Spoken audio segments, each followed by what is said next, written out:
Okay, good afternoon, everybody. We're at Panera Bread right now with my buddy here. I met him on court, not Not the in legal court. not legal court, but a tennis court. I've been friends with him for almost 20 years na siguro, no? Yeah.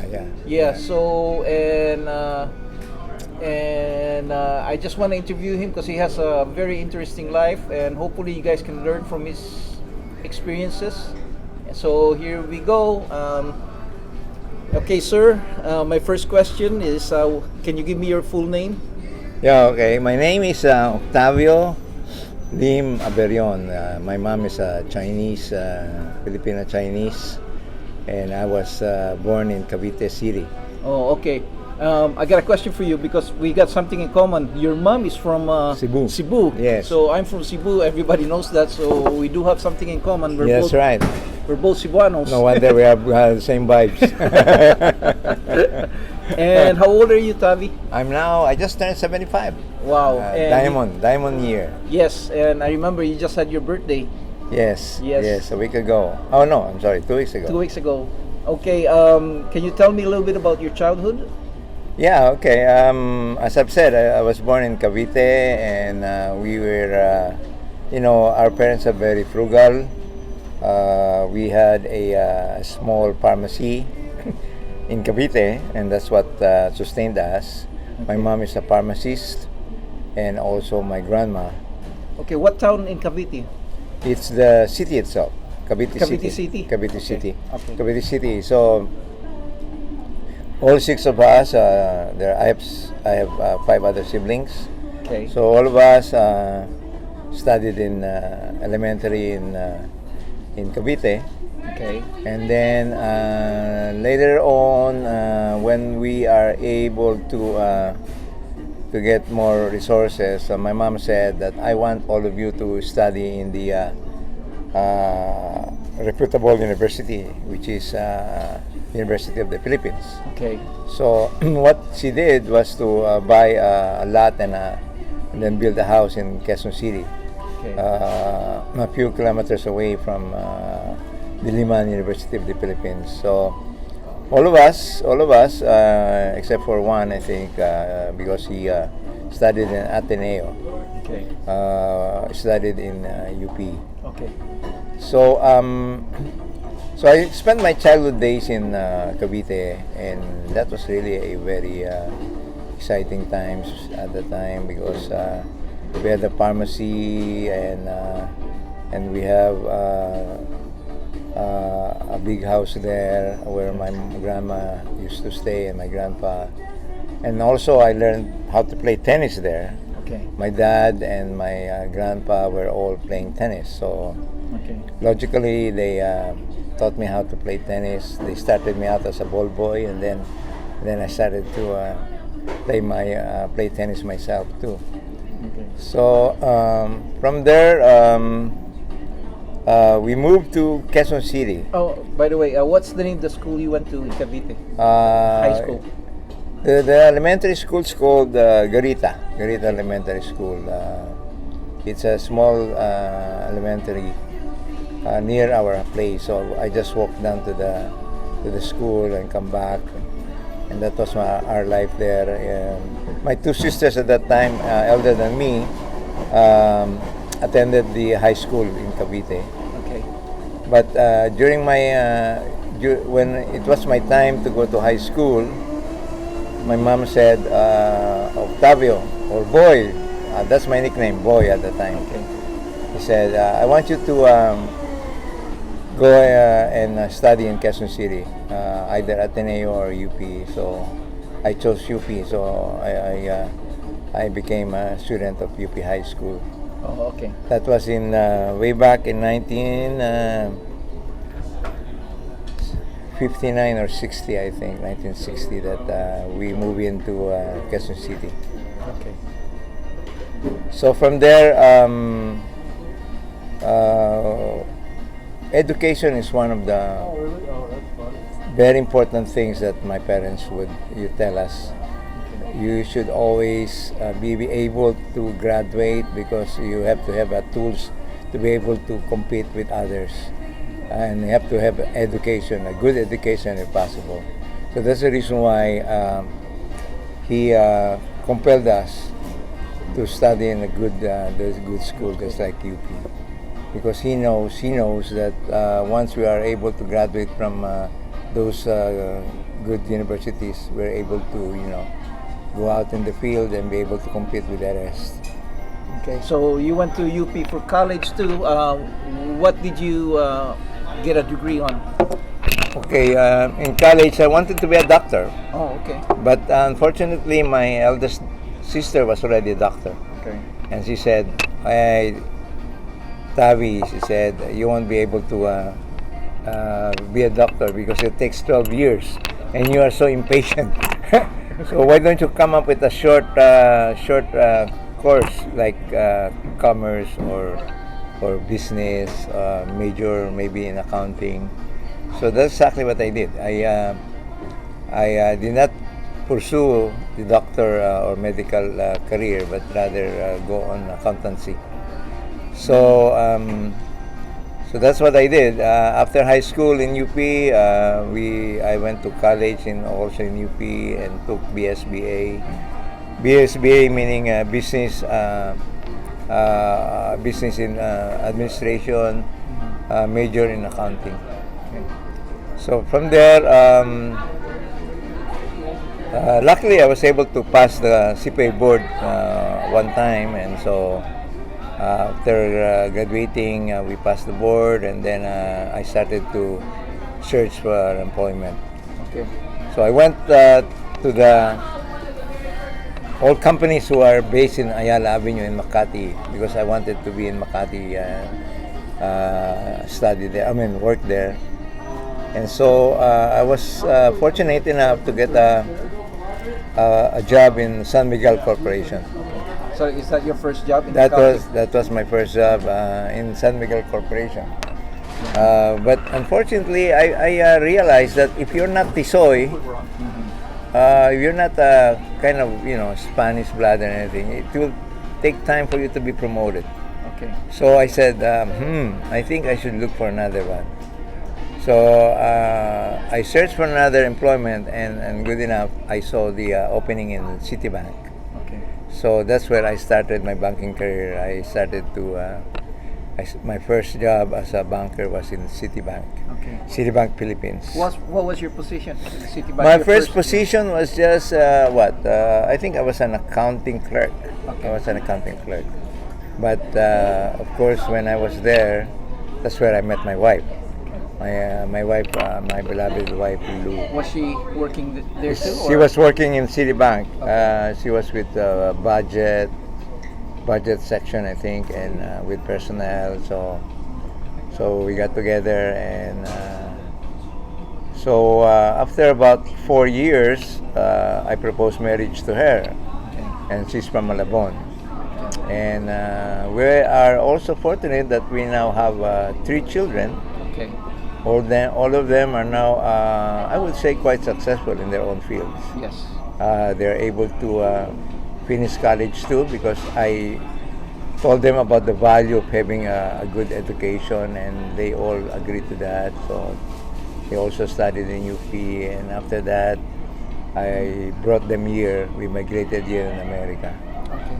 and that's where they started to be employed. They never worked in the Philippines. They all started working here. Okay. Well, that's a question I'd like to ask you. How were you able to come to the U.S.? Did somebody petition you? Yeah, or- yeah. We are actually. I was already comfortable with my life there because I was working. I have so much benefits from the Citibank, Okay. and but my wife didn't tell me that the sister was petitioning us. There Yes. was a family petition. Yes. And so anyway, I said, well, it will take a while. Maybe we can go. We don't go. It's okay. So finally, the petition approval came just about the time that my eldest daughter is turning 20. At that time, I think the age of 20 is the maximum. Okay. If you're daughter or son is beyond 20, It takes longer. yeah, it takes longer, or they cannot come with you on the family petition. So we were so excited when we have that family petition approval. Oh, okay. But then again, the biggest blow to us was my wife was diagnosed with breast cancer at the time. So we were in the crossroads of, are we going to migrate, or are we just going to stay here and have you treated here? And so that was really a very stressful year during the time. We don't know. I personally, I don't know what to do at the time. Should I bring my wife to the U.S. for a better treatment, or are we better off staying here? So anyway, I was 55 then, and I was working with already with Union Bank, Okay. and there was an early retirement proposal that if I want to take that option, I can go. Okay. So I said, well, I guess God was telling me something, that maybe God was telling me, okay, grab this opportunity, get this retirement program, and be able to bring your wife to the States. And at the same time, you're able to avail of the family petition, because you've been telling your children, America is the best place for you to be able to raise a family, Yes. be able to get a successful career there, and then build a family and be able to do that. Yeah. So Well, going back a little bit before we continue, you were with Citibank, and you really went through. You keep going promoted. I and then- keep getting promoted every time I transfer to another bank. So- because as you know, Citibank is like a Okay. university. Okay. They like Citibank employees or Citibank graduates, and so we are able to get. I got about 2 or 3 deals. I mean, for employment. But I have to How did choose. you get to Union Bank? That was your last bank, right? Yeah, that was my last bank. So My last bank was Union Bank. We were actually, I was with Interbank, Okay. and during that time there were a lot of mergers, Okay. and Union Bank absorbed Interbank, where we Interbank. are.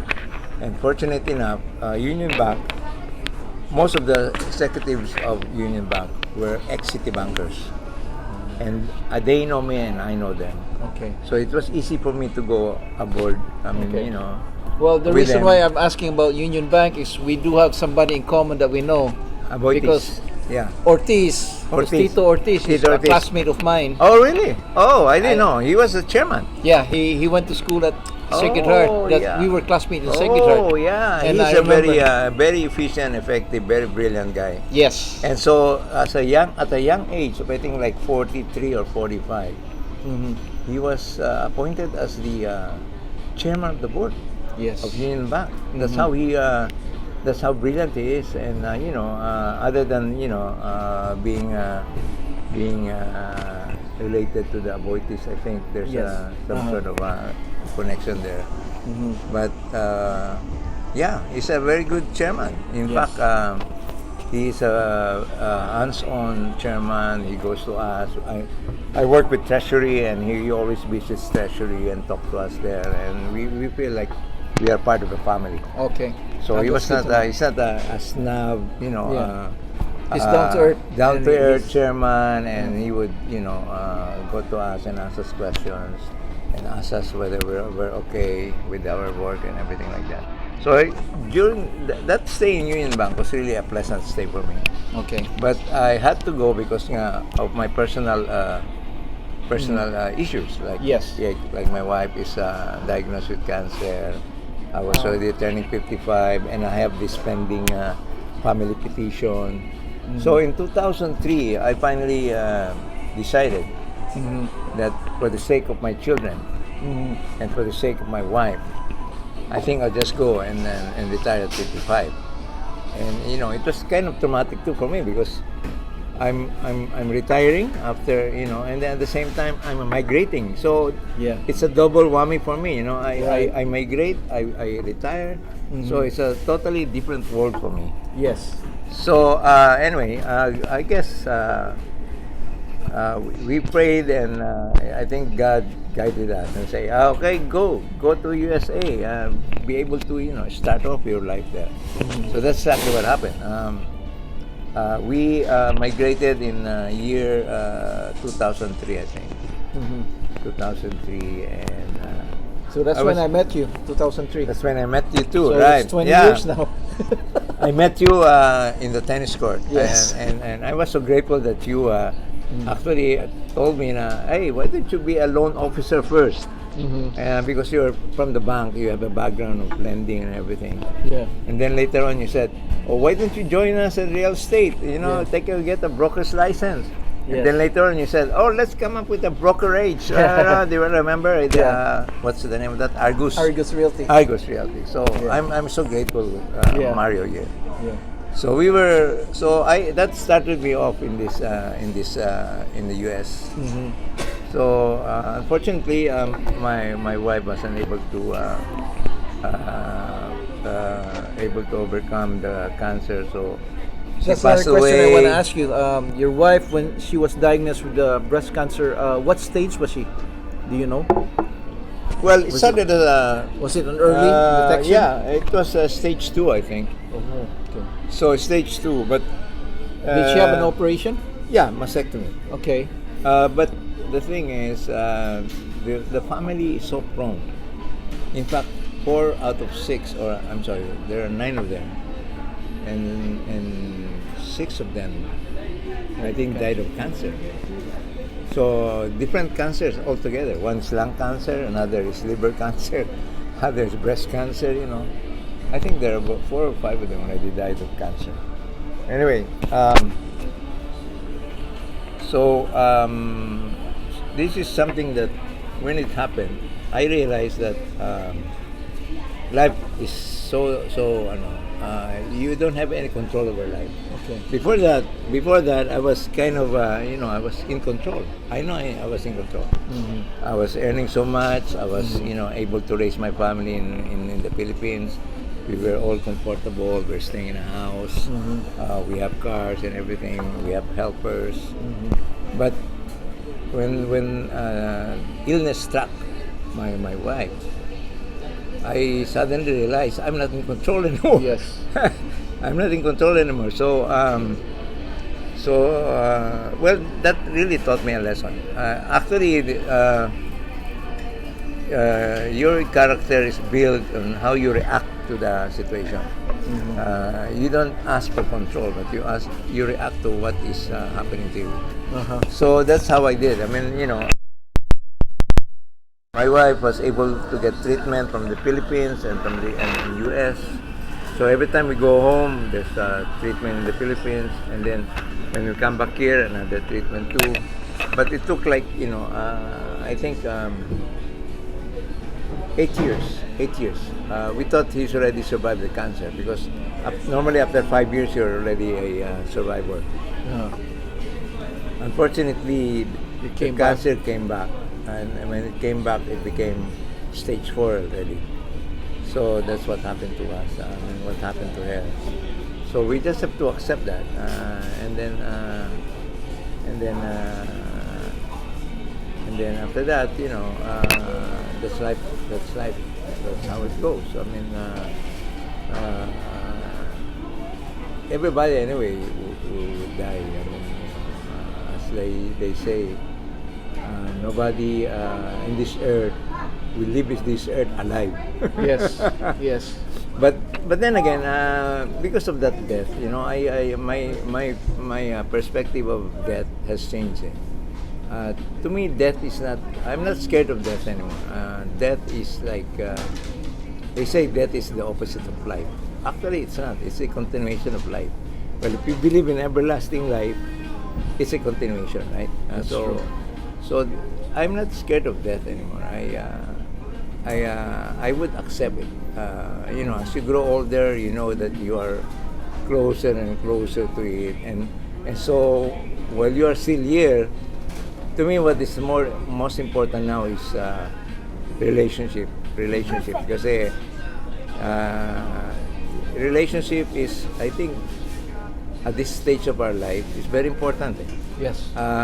Relationship with our children, our family, our friends, our acquaintances. It's not the achievements or the acquisition of wealth. During that, when you were around Younger, 40, yeah. 30, younger, you will think about power, prestige, and position. Di ba? And to you, it's very important that you are a successful man. Yeah. That you have achieved so much, you get accolades, you get trophies, whatever, and then you're able to acquire so much. But everything's actually Yeah. It's not really that. not really important If to your you life. look at it, Yeah, in a different exactly. perspective, Yeah. you can't take it with you. Yeah, You know, so that's there's right. nothing. That's right. You're gonna take it with you. And then the person that's gonna judge us look at us equally. Everybody. Yeah. Nobody's oh, you're a millionaire. You're a poor guy. They don't look at that. Exactly. So that's know. why I said it's not the acquisition anymore. It's not the achievement. It's not the power. It's not the prestige or the position. Because at the time when you're in that career, you are. It's like a. Yeah. It's like a you try to beat everybody. Yeah. I ended up my career as a first vice president. That's one level higher than the VP. But I was about to be promoted to senior, but I already said, no, I'm retiring already. I don't want to be promoted anymore. But I have to go and bring my wife. So to the going States. back, actually, that was a very good decision for you. Yeah. Retiring at 55. I mean, looking back Exactly. now. Yeah. But back then, you were having doubts. Exactly, right. You said, oh, is this the right thing? I think it's the guidance of God. Yeah. If it was at 55, not Still everybody can really retire at 55, Yes. Yes. Everybody was looking at 60, Yeah. 65, Yeah. me at age 55. So it was kind of scary, but I took the dive. Yeah. I mean, And bahala na. it turned out to be a good decision. Yes. Your kids were able to come Exactly. here. They were able to get good Exactly. jobs. Yes. And they have their own families now. And they're everybody's doing good.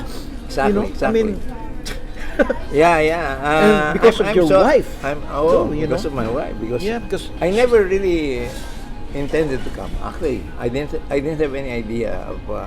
It didn't even pass my mind. My mom and dad.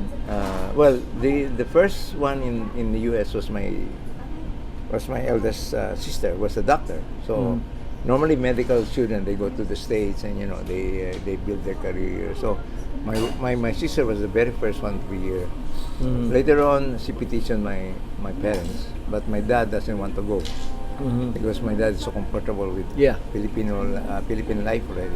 Right. So my mom just wanted to visit here, but she stayed on. Okay. Because Okay. she got SSI or whatever they call that. yes. So and then later on, one by one, my sisters were petitioned. And I didn't ask my sister to petition me. I said I don't think I like to go to the States. But not knowing that my wife pala has a petition from the sister. Yes. So anyway, again, as I've said, I am not in control of that. So my wife was telling me, let's go. So okay. But then again, I realized that this is the land of milk and honey. Yes. In other words, there's a lot of opportunities in America, Yes. and I would, it would be a pity if I don't bring my children here. Yes. So I brought my children here, and they're able to, compete and be able to, swim on their own. My daughter is now a director in Gilead Science. My son is now with Livermore City Hall doing engineering job, and then my youngest Darlene is with IT, and they're also proud of what they're doing right now. So Yes. and then I am also so fortunate that all their spouses are Filipinos. Yeah. So I don't have to adjust to a different culture. Yes. We eat the same adobo, sinigang. We don't have to, and we can speak Yes. Tagalog. We don't have to eat. Yes. Try hard to speak English. Yes. So that is one thing that good for us. Well, as I've said, I was about to say about the relationship. So as I said, I when I came over here, I was really scared because, unlike in the Philippines, I was in full control. I Yes. know what I'm doing. Mhm. I'm so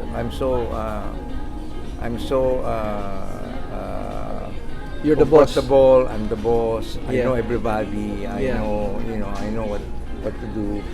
We have a small leasing business in the Philippines. I'm the one managing it. This is a business that my parents left to us.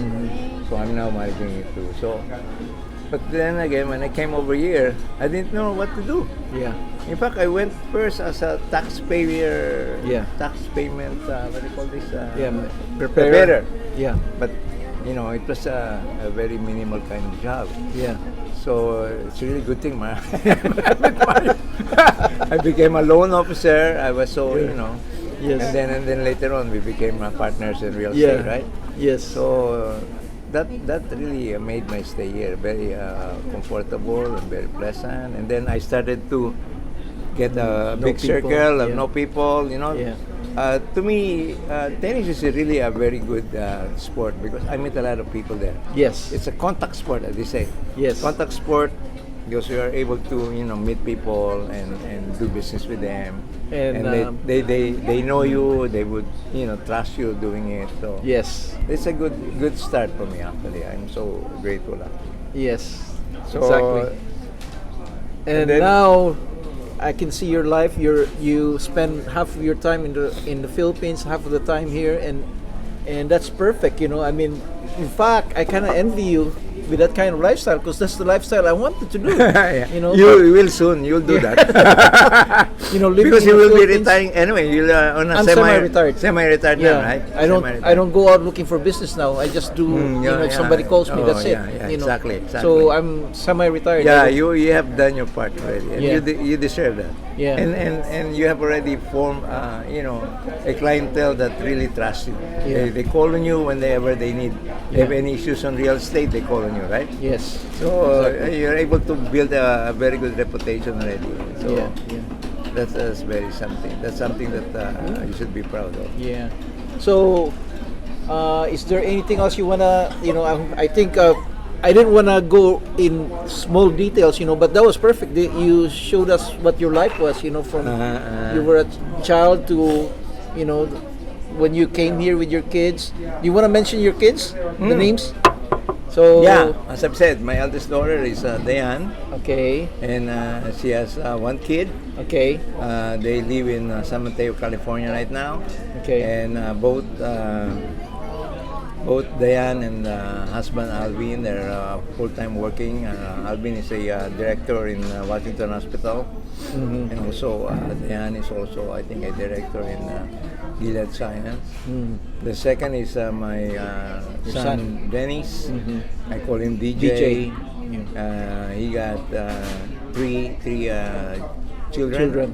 And all Yes. of them are grown-ups now. And then the last is Darlene, Darlene, who is yeah. staying here in Kent, Washington. Ken Washington.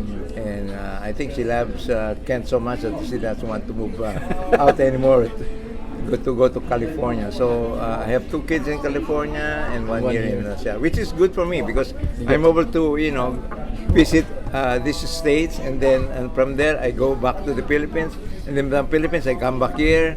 It's Yes. my life now, being a grandpa. Wow. With seven grandkids. And they're all beautiful kids. Okay. So I'm so happy to be able to live that long. I'm just so, it's a pity that Lulu was not able to experience this kind of life, because we could have done this because before our routine is every 3 months. Okay. We go back and forth. So Okay. All right. Well, that's about it. Thank you very much. Yeah, you're welcome. did I say too much or? That was just right. That was just right. Hopefully, your grandkids can see this later on and they're gonna enjoy it. So this is basically for the younger ones. Because remember what you said. We're not gonna last long. Yes. Everybody's gonna die sooner or later. And this would basically from your own voice, basically. You told them everything, your story. Okay, thank you. Thank you very much. Thank you, Mayo. All right, Thank okay, you. okay, bye.